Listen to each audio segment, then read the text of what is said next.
Hello, everybody, and welcome to another episode of the Emotional Embuffination podcast. I'm your host, David Bolton, and here on Emotional Embuffination, we are training to become emotionally buff enough to overcome any conflict in life.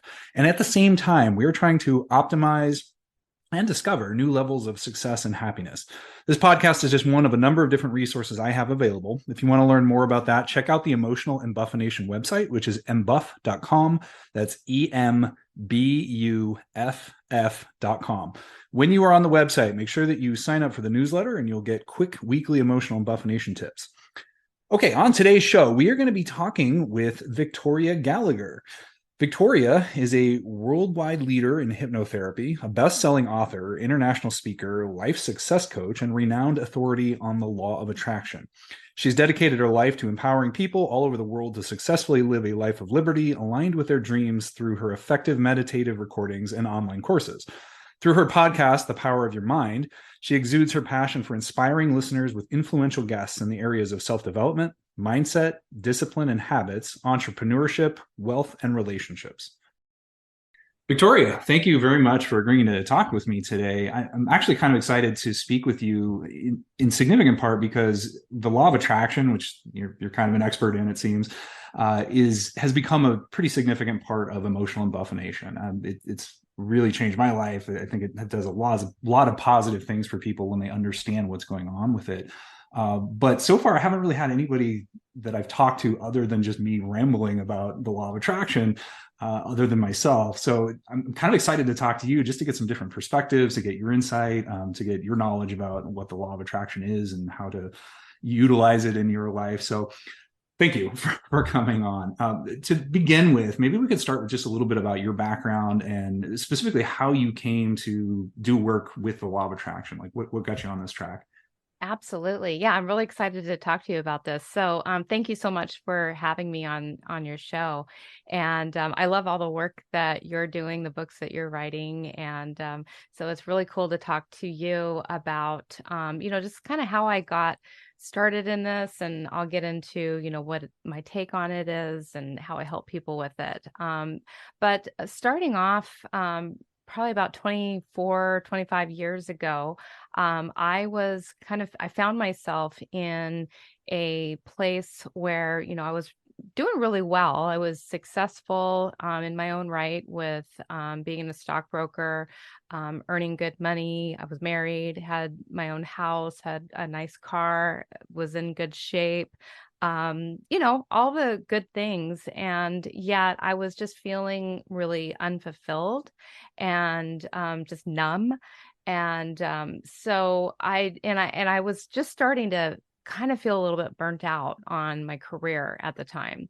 And so that kind of led me to a personal growth seminar. And over like the 4 days during this personal growth seminar, I just had all these epiphanies and all of these really just amazing experiences. And, we did things like visualization and closed eye techniques and meditation and doing a lot of writing and a lot of like really getting clear on our goals. And it was just during that time that I started thinking like, I really want to introduce a lot of people to doing this kind of work. And I didn't know what that was going to look like, but I just knew that like, people need to know this. People need to understand how this all works, how the mind works and how you can create a better life. And so fast forward a couple of years go by and I kind of stumbled upon a hypnotherapy school where I could get trained and certified in, helping people to tap into the subconscious mind. And so I did that, and one thing led to another. I ended up opening up my own office, opening up a practice. And the whole goal of it, though, behind it was I really wanted to bring the experience into people's the comfort of their own home, because I was having a hard time like getting people to actually come to a seminar, and I just thought, maybe if I just make these recordings, and help people, it's a lot more cost effective, and it is effective. And so that training, that's what gave me the training to know what to say, how to say it, and so I became a hypnotherapist.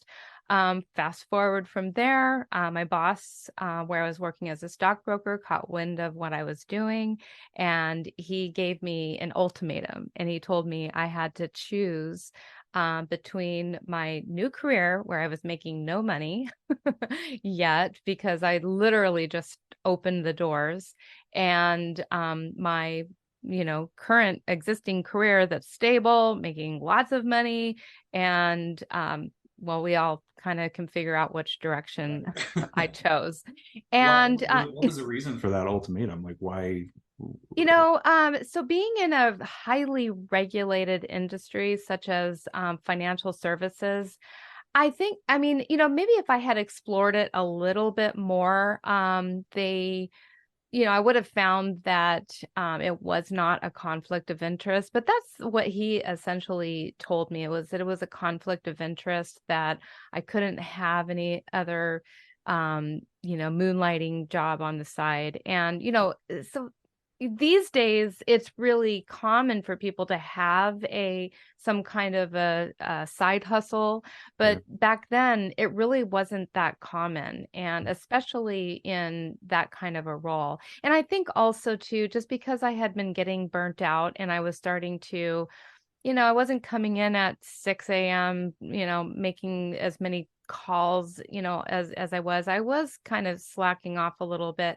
I think he just kind of felt like, well, the writing's on the wall. I mean, Got it. your mind's kind of made up. So he just, I think in a way it was really just kind of the push that I needed, Yeah. Yeah. because otherwise I don't know if I would have, really, really made a go of it. I'm not, it's just hard to say. And, but so I did do that. And then, kind of from there, the law of attraction was always a little piece in the back of my mind after reading a lot of books like Think and Grow Rich, and there was the Science of Getting Rich, and there was a lot of these kinds of books I was really tapping into. So when I would write my meditation scripts, my hypnosis scripts, I would write from that perspective. Like I would always, encourage people to, think about raising their energy vibration.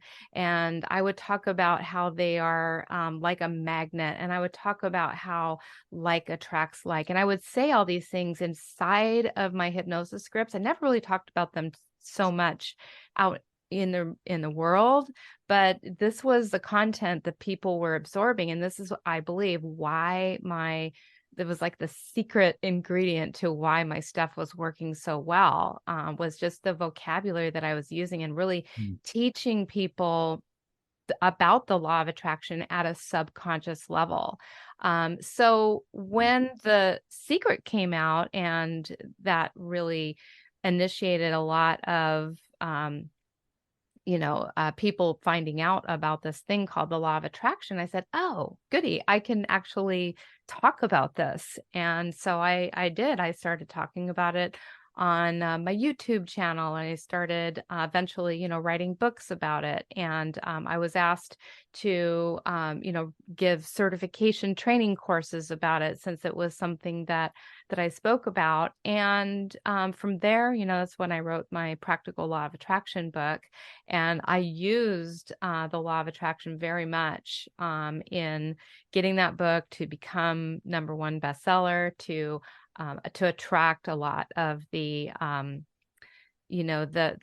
people who wrote the forewords and the endorsements, and to get, I mean, it has over 1,000 reviews on Amazon. And so I really used my own tools to get that book. I felt like, you can't exactly write a book about the law of attraction and not have it do well.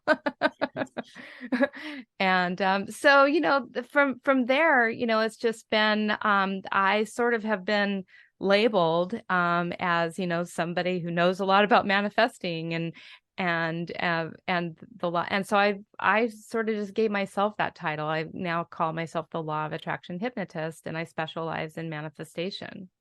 Okay. I like that story. Maybe we can get really foundational here, just in case somebody's not familiar with some of this stuff. How, just on a basic level, what is the law of attraction? How would you define it? Yeah, so on a very basic level, it just means that like energy attracts like energy. So what you predominantly spend your time focused on, is what you are drawing into your life, whether that's a negative thing or a positive thing. So if you are predominantly thinking about the good things and the things that you want to bring into your life, and you're thinking about them in a way that's positive, meaning you're not like longing for them where you're wishing that they would happen, but you feel the lack of it. But you're actually, you're thinking of it and you feel good about it and you expect it and you believe it. That's how you can bring good things into your life. And conversely, we also bring into our life the negative things that we are dwelling upon as well. So in the most simple nutshell, that's what it is. We attract to us whatever we're predominantly focused on and what our energy is on. Okay. Why do you think people should like care? Like, I mean, what if they just ignore this or go on about their lives without even worrying about the law of attraction? Why is it important to you? If you are in a place in your life where, you want to have something better and you stuck and you're, running against roadblocks, it might be that you need to take a look at, this way of thinking or believing or the energy. What is it that you're putting out there? So it's happening anyway. And so it's kind of like, um, you know, having something in your life that is not working well for you. You want to like kind of open up the instruction manual and find out exactly where it is in that instruction manual, what might be the cause of the results that you're getting. And so it's really just a curiosity. I mean, if your life is going wonderfully and you're, then more than likely you're naturally applying these laws. And some people do just really naturally apply these laws. Some of the reasons is because they may have grown up with people that they had in their life. They were very positive influences, and they taught them to think in ways that create success and abundance and good health and good energy and good people around them. But if you didn't grow up, and most people did not grow up having extremely positive influences, then that would be an opportunity Surprising really how to. rare that is, isn't it? I know it really is. It's not too surprising because our brains are just hardwired to really be on the lookout and to think about um, lack and fear and Potential danger or something. Yeah. all of that. We're really trained that way. And so that's the other reason why it's important to kind of make a study of how you can break through those patterns, which are kind of, they're not necessarily natural, but they are, they are there. And, it's actually much, much more natural, to live in a place of abundance and freedom and happiness and peace and safety and security and all of the good things that we all want. Sure. So you said this is kind of operating whether you're focusing on it or not. If somebody does choose to like pay attention to it, can you give me some examples of how you might use, or what could happen if you are effectively utilizing an understanding of the law of attraction? What would happen if you are using it in the Yeah, right if way? you're consciously applying principles related to the law of attraction, like what's the affect of that? Yeah. So the main effect is that you are much more easily able to attract things that you do want. Your days just go smoother. You're able to, you know, say, if you're looking for a romantic relationship and, but you have been struggling to have one. Once you start to apply the law of attraction, you are you're just able to see the opportunities that are right there in front of you, that have been in front of you maybe the whole time. So, you actually just start to have a new, positive, better mindset. You feel better, you're happier, you're more at peace, you're putting out more, of a loving vibration. And then therefore, you're just attracting more of the good things to you. So you mentioned a minute ago, you were talking about, somebody's doing well in their life. Maybe they don't need to think about it as much. It's interesting. Yesterday, I watched a video by an influencer, and this influencer I know is doing extremely well, especially financially, but in a couple of different realms, he seems to be doing well. And he was in this particular video really bashing on the idea of the law of attraction and basically saying it was all nonsense and, we shouldn't believe in it. And so I guess that raises some interesting questions for me in terms of Yeah. how, when you, especially when you have the person that's doing well and saying, look, it's nonsense. You don't need it. Look at me, I'm doing well. Uh, Right. how, how does somebody come to, well, maybe I can start with that. How did you come to believe that this was true? Because there's obviously a lot of people saying that it's not true and it's all just make believe. And this is just what we want to see. What made you convinced that this is the way the world works? Right. Well, for one, so let me just address the person, that, think so my the way that I would kind of reframe that is that they are still using the law of attraction unknowingly. They just maybe I think a lot of people think that the law of attraction is just all about wishful thinking. And it's just if you Mm-hmm. think if you just think and believe and dream, then you're going to have what you want. And they don't realize that there's a lot more. I mean, there's a whole study about, the law of attraction that people need to really comprehend.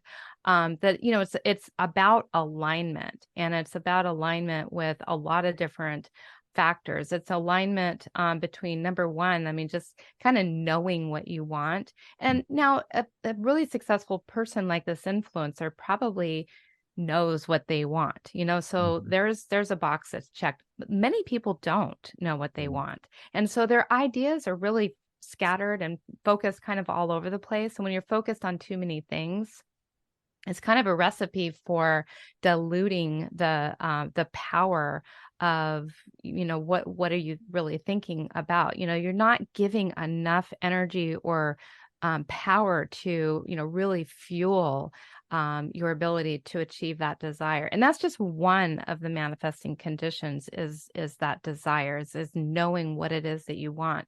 And then, secondly is like thinking in a particular way. So this person, this influencer, they may be, already kind of like their mind is geared toward success. Their mind is more oriented toward, well, I know that, today I need to do blah, blah, blah, blah, blah, blah. And they pretty much do the things that are on their to-do list. They're really successful. They probably are able to, um, you know, have other people working for them that, keep them on track, keep them moving forward, keeping them, doing the things that they want to do. So there's like no doubt in their mind that they're going to be able to get from here to here and attract and achieve the things that they want. Now, where a lot of people fail, is that, they will think about their desire in terms of like,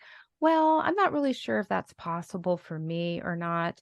And, I'm going to give it a try, or, and so those are just two places where, this person is using what I consider law of attraction principles through just being very clear on what they want and very clear on what they're thinking. That's just 2 of the 8. Now, how did I realize that it was a true thing? I will tell you that for me, it really started at a really early age.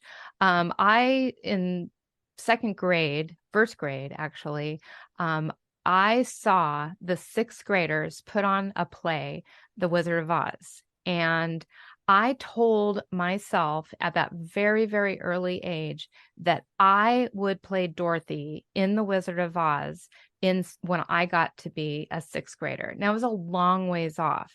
And I just held true to that belief. And I would allow myself just to visualize myself. I would constantly I would see that happening. I would practice. And every single year, the 6th graders would put on the play again. And I would see, the person doing it. And I'm like, yes, that's going to be me. And I would so that was like really my first experience was with the whole practice of like, you put something out there into the universe and you can get what you want. And I had always been that way to where I could set any goal and I could achieve it. And then I even got like a little bit of a framework for how you do that by reading this book called Total Self-Confidence. That is a book my mom sent me because I did lack a little, like that came from sort of a different place within me when it came to other areas of my life, like the kids in school that used to pick on me and little things like that. I was really picked on and I was bullied and I had all that going on. And so my mom sent me this book, Total Self-Confidence, which is a total eye opener. And it really taught me this fascinating world of, hypnosis and how, and just expanding my awareness and kind of realizing this whole new level of awareness. And I started getting that information at such an early age, like 18. And I was just like, I was hooked on like bettering myself and moving forward. So all of that worked up until a certain point. It worked up until I was in a relationship. This was post my first divorce. I'm remarried, my second husband. So the relationship in between that didn't work out so well.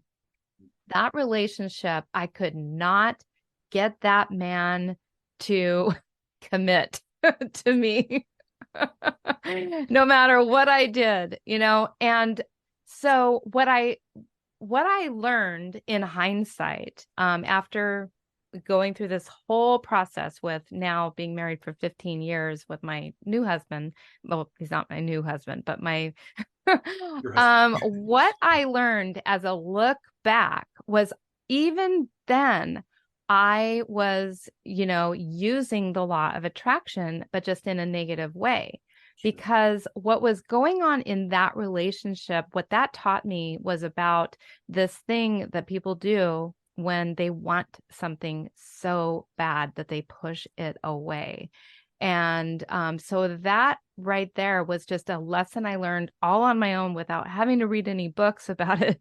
Going through this painful experience of watching myself cling to something that I couldn't have. And, and I could not figure out why. Like, this is the first time in my life. It's like, I get everything I want.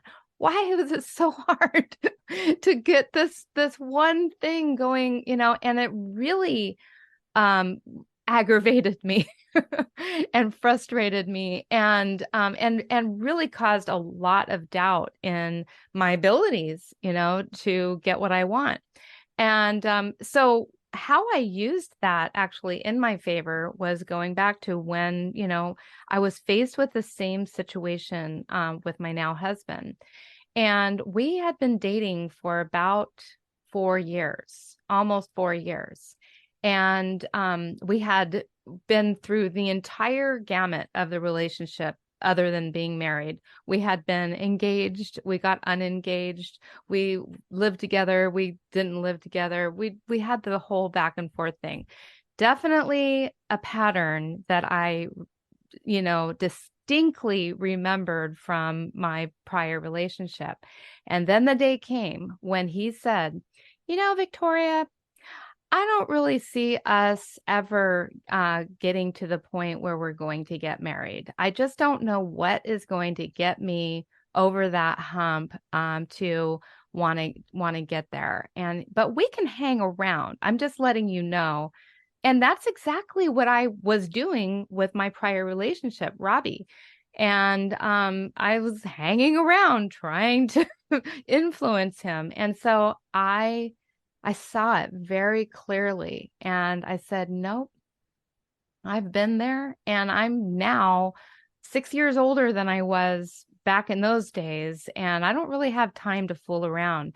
And even, at that time, I had been, just backing up a little bit, I had been doing a lot of visualization and talking to the universe and writing and having a vision board and all of this, like toward us getting engaged again and eventually married. I had been doing all of that, and has the audacity to tell me that we're just going to hang out. And I said, no, I think the universe is guiding me towards something bigger, something different. And I know that my vision on this vision board is gonna come true. It's just not going to be with him, and the universe is basically saying, and this was the story I made up about what he told me. Like I just let it go. I let go of the how, and I just said, it's just not going to be him. It's going to be something else. And so I let him go. And it was one of the most painful things that I ever had to do, was just let him go. But I let him go. And so I just, I let him go, and I just kept visualizing, but it was just like it changed the picture to like just some vague person who had all the qualities, who was ready for a proposal. And 3 months later, we ran back into each other. And he said that he had been asking God for, a sign, and only like a week before we ran into each other again. And so we run into each other, and he tells me how he's doing, and I tell him how I'm doing. And he said, well, that he wanted to meet with me. And so a week later we met. And a week after that, we met again on the beach at 6:30, and Wow. he put a ring on my finger. Wow. And a year after that, we got married, and we've been, it's not wedded bliss like anybody's marriage, it takes work, but 15 years, I think we're doing something right. And I know that's a long-winded story, but it taught me so much just in my personal experience. Like, that's proof positive that this absolutely, and that's just one, I mean, like the dream house that I have manifested, the books that I've written, the speaking engagements that came out of nowhere that I manifested, being on a 2020 ABC 2020 interview I manifested. Wow. There's just been so many little things that I have manifested. There's like no way. Now, sometimes, it's like with the next thing, it's like sometimes you wonder if that's coming. And you can get a little bit, you can certainly get caught up in the doubt, but that's where the work is. You have to realize it's like there's always going to be like that's what makes life interesting. I mean, if you just had if you could just like snap your fingers and have everything just come into place, then you wouldn't have to grow yourself into anything to line up with your next level desire. So it's a personal growth process. It also seems like it would be pretty boring if everything just fell in exactly like how, like you were expecting, when you were expecting. think that It would be. It's like, it's like watching the movie, but I'll fast forwarding to the end of the movie. right, and already having seen it 500 times and knowing exactly what it is. Exactly. Yeah. Exactly. So you said a lot of really interesting things in there. So one, maybe I can probe a little bit. So it sounds like you have certain areas of your life that are going well, but you can potentially have one area that's just not. If you are like, how localized does this become, or is it just kind of specific about thoughts? I mean, if I'm just generally thinking, walking around through my day, being happy, are all the happy things going to come to me, or does it tie into like specific thoughts and specific realms of your life? How does that work? That is a really good question. And I would have to say that, okay, so the more generally happy you are, the more generally things that are on that happy vibrational level you're going to attract more of those things. Now, so if you are desireless, if you don't have any very specific thing that you're going for, to be perfectly honest, I think that that's the highest level that we can all get to. Is, if you are kind of walking the earth and you're just in a state of abundance and gratitude and wanting to help the world in however you can, you're going to attract all the circumstances and all the situations that line up with that vibration, with being generally happy in a general vibe, but it won't be anything specific. And so, but most of us, I think we do have a little bit more of a specific plan for ourselves and a Yeah. specific purpose that we know that we're here to fulfill. And that's where all of the tools really kind of have to come into play to get yourself a little bit more dialed in to that vibrational channel where that specific thing is. So I believe that, like, that specific thing, if you think about that very specific goal and you think, well, how would I be feeling? What would be the feelings and what would be like the intensity level of those feelings that I would have if I had that exact desire? Would it make me feel relieved? Would it make me feel passion? Would it make me Mhm. feel secure, free, whatever? What is the feeling that and it might be a few feelings. And when you can hone in on exactly what you would be feeling if you had that met, then the work becomes you matching that feeling, because that's really what we want in the end anyway. We think that by having this career, having this love, having this health, having this money, we think that that is going to make us feel that way. And it's Right. really the opposite. Right. It's really the feeling that creates the opportunities for those things to find us. Yeah. That makes sense. You talked a little bit about that kind of that sense of desperation resulting in kind of feelings of lack. I mean, how does that tie into the whole equation? And specifically, how do you want something uh, Hmm.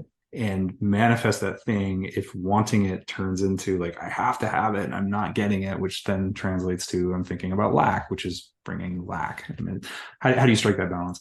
Yeah, that's exactly, you pretty much already said it right there, is the fact that you want something so bad, but that wanting it actually turns into all these other multitude of negative feelings. It turns into anxiety, it turns into doubt, it turns into fear, it turns into frustration, it turns into anger, resentment, Mhm. betrayal, all the negative things. And so when you feel those things, and sometimes you feel them very intensely, you have a tendency to either stay stuck where you are, because and I can't really answer exactly why this is true, but the negative feelings, even though sometimes we feel them more intensely, they don't have as much magnetizing power.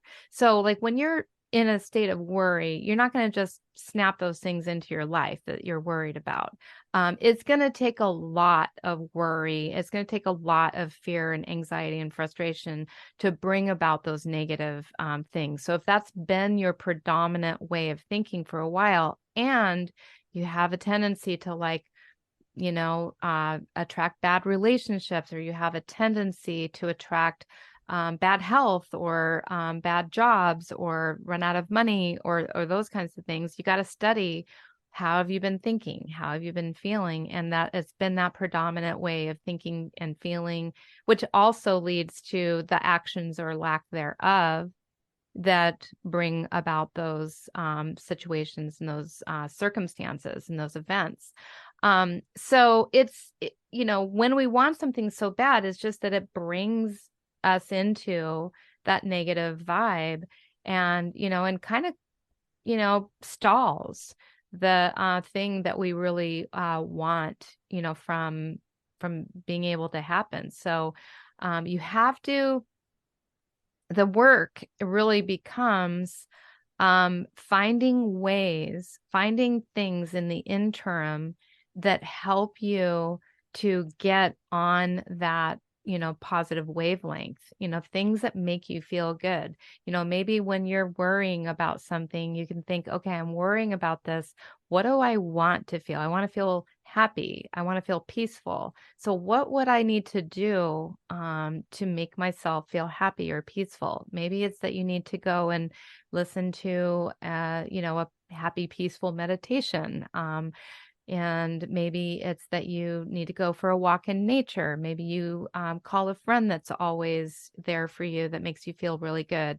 Maybe it's that you go on YouTube and watch cute cat videos. Distracting.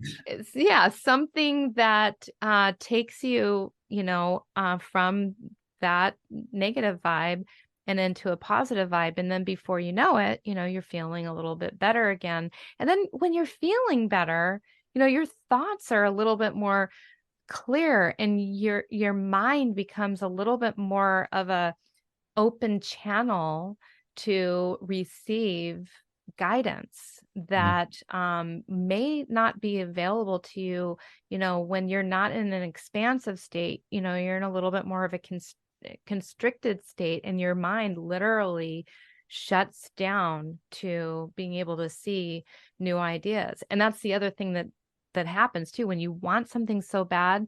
So much of the time, it's not even that we want something so bad, it's that we want what we want to happen in a certain way.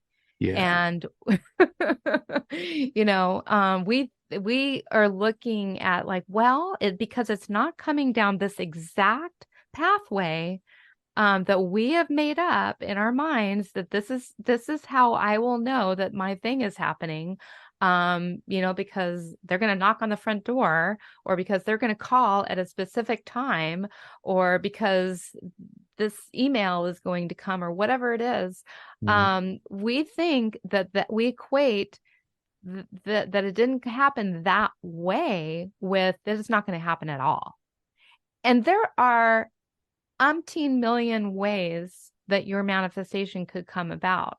And so the how is not in our domain, and the when is also not in our domain. And that's also kind of the most frustrating part, is we don't get to set the time. There is really no time when it comes to the universe. And that's where, sometimes it's like, if something isn't happening in your timeline, you may feel like you're failing. But some good things do, I wanted my house within a year. It took 3 years.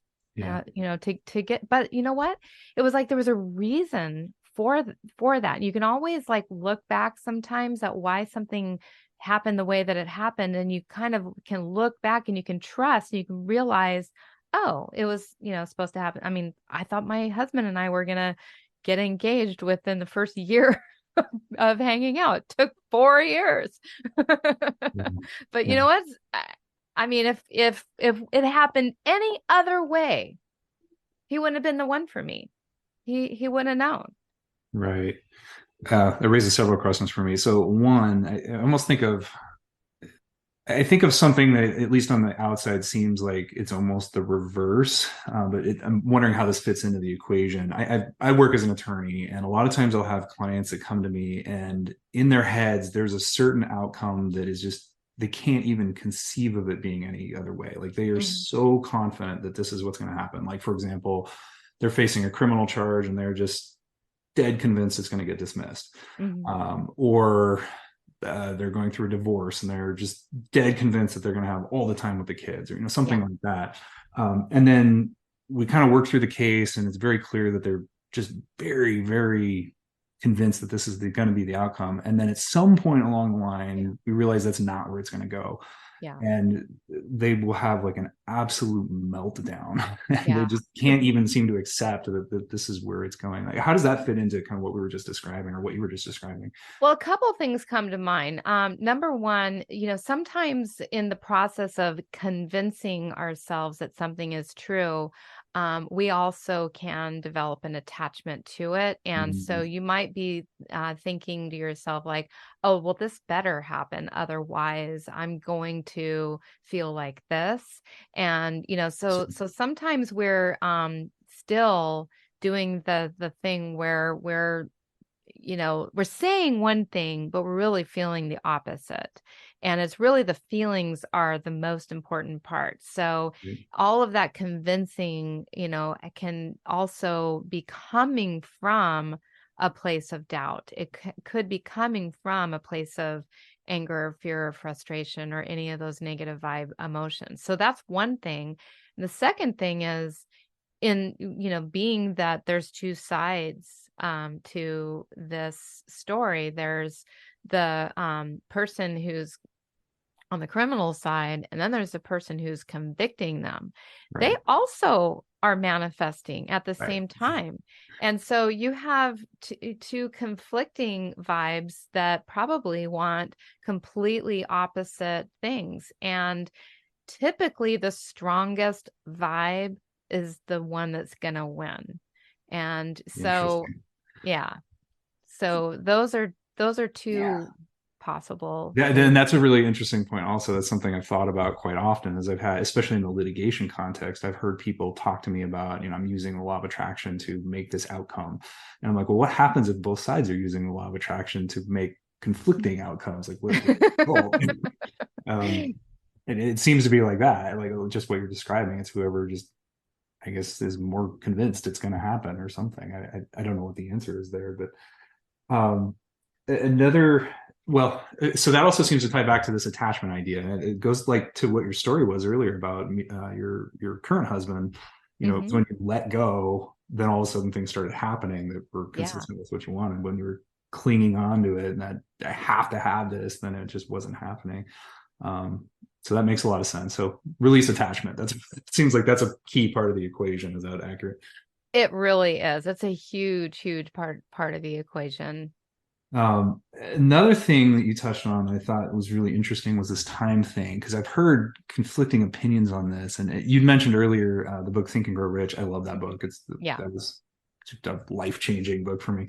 But one of the things like Napoleon Hill talks about in there is, you say how much you want, by when you're Yeah. going to have it, and what you're going to do to get it. And then you're supposed to go through and then repeat this thing you write it out on a card and repeat it to yourself multiple times a day. And I've heard other people talk about like time frames. Like sometimes you'll see people that say, I'm going to write a check to myself and I'll date it at a certain time, and it's going to be like $1 million or whatever it is. And so the expectation is there is a time constraint on that. What are Yeah. your thoughts in terms of, because you just said a few minutes ago, like we don't have control over the time, and this has Yeah. always been sort of a struggle point for me. Like, what do you do with the time? Because it doesn't seem like you have control the way I understand it, but there's Yeah. people out there preaching set a time constraint on when this is going to happen by. What are your thoughts on that? Yeah, so it's actually pretty simple. So I still say you set a time, Okay. but you just let go of the attachment to the time. Got it. Because if you're more, if you're, as that time frame starts getting closer and it's like, oh my God, we're a month away and I still don't Right. have it yet. And you start looking at your watch and the calendar and all of that, you start to get a little nervous about it. So you do set a time. I look at it kind of like a dartboard in a way. Hmm. You are, the time is that very little finite, point in the middle that you're aiming for. So you are aiming for that little finite, time, and you may hit it. You may hit it exactly at that date and time. But like even pregnancy doesn't always hit, like you don't Right. always give birth on the exact date that they say that you're supposed to give birth. Sometimes it's right in the realm. It's that little area right around it. It may happen a little sooner. It may happen, a little after. And then, but as long as you have like this dartboard, like that time, all the little rings around that center are the realms of possibility of which, that where that, it may hit. So you're aiming for a time, but But you may not not, attaching to that when it's yeah, going to happen. you're not attached to, like, you're going to be happy if you get anywhere in that dartboard. Okay, fair enough. That makes a lot of sense. I like that explanation. Circling back to kind of where we started with this, or one of my earlier questions, I guess, you had talked about kind of your personal experiences kind of convincing you that this is what's going on, like law of attraction is applying and it's having an impact in your life. And you can kind of ignore it and just let it be a roller coaster, I guess, or utilize it and kind of make your life easier. To the person that is not yet convinced, what do you say to them? If they're saying this sounds a little woo woo, I'm not sure, maybe this isn't really how the world is working. Like, what are your thoughts to them? So to someone who, like, okay, so it depends on the kind of person you're talking about. If you're talking about the person who's just like, the law of attraction's BS and I have no interest in it, then that person I just say, okay, good luck. And but to the person who, like, they say, oh, there's this thing called law of attraction, not so sure about it. I'm kind of curious, if Sure. they're Yeah. in the curious mode, that's a great place to be. And in that place, that's where it's information gathering. That's where there are a bunch of books, including mine, that you can read about and learn about the law of attraction. There's tons of YouTube videos and TikTok videos. I mean, there's a lot of information out there. There's a lot of incorrect information as well. So you have to just kind of like read reviews and, find out what's actually working for people. But I just would make a study out of learning how it works, just the same way that, really I say make a study of learning, coming from being a hypnotist, it's like there's people that don't believe in that either. But make a Sure. study for learning about how your mind works, and really, and if you can try to start to understand yourself, it's, to me, it also just kind of comes down to, it's all about self-awareness. It's all about like studying yourself and understanding, why do I feel this way? Yeah. Why, and really understanding what makes you tick and how to start to get better results. And you can call it whatever you want. I mean, I call it the law of attraction. A lot of people call it the law of attraction, but really, it's a self-discovery process. It's a journey to learning about yourself. It's a journey of personal development. And, and really, I don't really like to spend too much time convincing people that it works. I think people need to discover that for themselves. But if, when they're curious, I always love directing them, to my books, to my channels, to my website, I have a ton of like different, manifestation challenges where I help walk people through the steps that they would need to align themselves with. And it's always like just an enlightening, eye-opening process for people. Okay. Gosh, I feel like I have a million more questions for you, but I'm looking at the clock here. So, It's like that's probably a opening good up a can of segue, worms. however. That's probably a good segue, however. What's if somebody does want to reach out to you, find out more about your books, find out about what you can do, if you can help them, any of that, where do they go? I'll add links, but just so that we have it in the audio as well, like where can they find you? Yeah, absolutely. So the best place would just really to start with my website, victoriamgallagher.com. I have a new app coming out which is going to be the place that I'm going to direct everybody to in the future, which is called, well, you can actually go to believemanifest.com. It's another, website where I'm starting to kind of collect my leads for people that are going to be ready to download my app as soon as it launches in the next month. But yeah, the new app is called Believe, and it's a free resource. There's a paid, option as well, but it's a free resource that provides a ton of, videos and courses and mind training audios and things to just kind of help you to align with your goals and manifest abundance and success. Cool. All right. Awesome. And last question of substance I've got for you, and then I'll cut you loose after that. So, if you could offer just one piece of advice to people, and only one piece of advice about emotional health or strength and kind of maximizing positive feelings and emotional resilience, what would that piece of advice be? So the piece of advice when it comes to maximizing emotional health is really to focus on how you're feeling, meaning to like be aware and ask yourself, how am I feeling? And when you're aware of how you're feeling, then the next step would be to ask yourself, how would I like to feel? How would I like to feel? And then now you have a gap between how you're feeling and how you'd like to feel. And the work is really, what do I need to, what can I do to get myself closer to how I want to feel? And maybe it's singing a song, maybe it's playing with your cat, maybe it's taking a few moments just to check in, do some deep breathing. But so that's my piece of advice, is to be aware, know what you want, and know what tools you can use to get from where you are to where you want to be. I think that is spot on, excellent advice, and I totally agree with it. So, Victoria, thank you very much for your time today. Thank you for coming on and interviewing with me. I appreciate you. And again, if anybody wants to learn more about Victoria, I will have links everywhere I'm posting this podcast to her sites, and definitely check out the app when that's out. But Victoria, thanks, and I will cut you loose there. Thank you so much, David. It's been my pleasure, and thanks for all the great questions.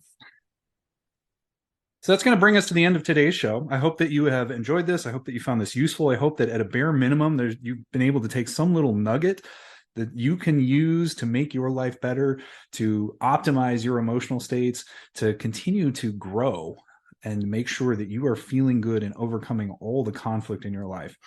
Don't forget to sign up for the newsletter on the Emotional Embuffination website. Again, that's embuff.com. And remember, you got to keep working on this stuff. Emotional embuffination is all about growth, and that happens on an ongoing basis. It's very much like when you go to the gym. You don't just go once and say, I'm done. You keep going. You make it part of your routine. You go on a regular basis. Same thing with emotional embuffination. You need to keep going. You keep working on it. You make it part of your routine. At the end of the day, what I want is for you to become emotionally strong enough to go from saying things like, the struggle is real, to saying, what struggle? Thank you all for listening. I hope that you've enjoyed this. Have a great week, and I will see you on the next show.